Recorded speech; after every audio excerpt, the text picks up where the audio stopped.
ভাবুন তো, আপনি একটি বিশাল গর্তে নেমে দেখলেন হাজার হাজার সৈন্য সারিবদ্ধভাবে দাঁড়িয়ে আছে, কিন্তু তারা কেউ জীবিত নয়, সবাই মাটির তৈরি।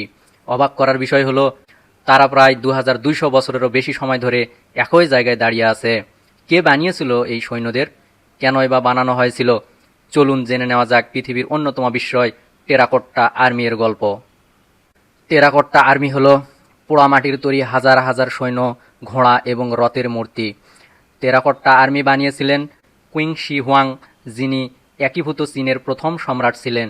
তবে তিনি নিজে মূর্তি বানাননি, তার আদেশে হাজার হাজার দক্ষ কারিগর, ভাস্কর, কুমোয়ার ও শ্রমিক এই বিশাল প্রকল্পে কাজ করেছিলেন। কাজ শুরু হয় আনুমানিক খ্রিস্টপূর্ব 246 সালে, যখন কিং শি হুয়াং রাজা ছিলেন। নির্মাণ কাজ চলেছিল প্রায় 40 বছর। ধারণা করা হয় 7 লাখেরও বেশি শ্রমিক এই সমাধি ও টেরাকোট্টা আর্মি নির্মাণে অংশ নিয়েছিলেন। এগুলো তৈরি করা হয়েছিল যাতে সম্রাটের মৃত্যুর পরের জীবনেও একটি সম্পূর্ণ সৈন্যবাহিনী তাকে রক্ষা করতে পারে। এটা আবিষ্কৃত হয় 1974 সালে। স্থানীয় কয়েকজন কৃষক কূপ খননের সময় প্রথম মূর্তিগুলো খুঁজে পান।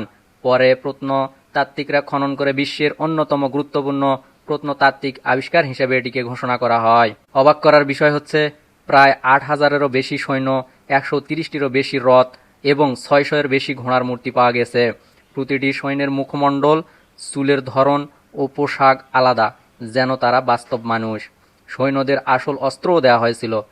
1987 সালে এই স্থানটি ইউনেস্কো বিশ্ব ঐতিহ্যবাহী স্থানের তালিকায় অন্তর্ভুক্ত করা হয়। কেন বানা হয়েছিল? ইতিহাসবিদদের মতে সম্রাট কুইং শি হুয়াং বিশ্বাস করতেন মৃত্যুর পরও আরেকটি জগৎ রয়েছে। তাই মৃত্যুর পর যেন তাকে রক্ষা করার জন্য একটি বিশাল সেনাবাহিনী থাকে, সেই উদ্দেশ্যেই এই মাটির সৈন্যবাহিনী তৈরি করা হয়েছিল। ধারণা করা হয় এই বিশাল প্রকল্পে কয়েক লক্ষ শ্রমিক বহু বছর ধরে কাজ করেছিলেন। সম্রাটের সমাধির চারপাশে শুধু সৈন্য নয়, কর্মকর্তা, সঙ্গীত শিল্পী, ঘোড়া এবং রথের মূর্তিও তৈরি করা হয়েছিল, যেন মৃত্যুর পরও তার রাজকীয় জীবন অব্যাহত থাকে। সবচেয়ে বড় রহস্য হলো, সম্রাটের মূল সমাধিটি এখনও পুরোপুরি খোলা হয়নি। প্রাচীন ঐতিহাসিকদের বর্ণনায় বলা হয়েছে সমাধির ভেতরে পারদের তৈরি নদী ছিল। আধুনিক গবেষণায়ও এই এলাকার মাটিতে অস্বাভাবিক মাত্রায় পারদের উপস্থিতি ইঙ্গিত পাওয়া গেছে। তাই সমাধিটির খুলতে বিজ্ঞানীরাও এখনও সতর্ক। আরও একটি রহস্য হলো, সৈন্যগুলোর গায়ে একসময় উজ্জ্বল রং ছিল, কিন্তু মাটির নিচ থেকে বের করার কয়েক মিনিটের মধ্যেই বাতাসের সংস্পর্শে এসে সেই রং দ্রুত নষ্ট হয়ে যায়। তাই আজ আমরা বেশিরভাগ মূর্তিকে ধূসর রঙের দেখলেও একসময় এগুলো ছিল অত্যন্ত রঙিন।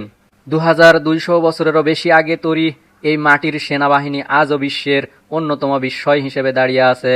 প্রতিটি নতুন খননে গবেষকরা নতুন তথ্য খুঁজে পাচ্ছেন, কিন্তু এখনও অনেক প্রশ্নের উত্তর অজানা। আপনার কি মনে হয় সম্রাটের মূল সমাধির ভিতরে আসলে কি লুকিয়ে আছে? কমেন্টে আপনার মতামত লিখুন।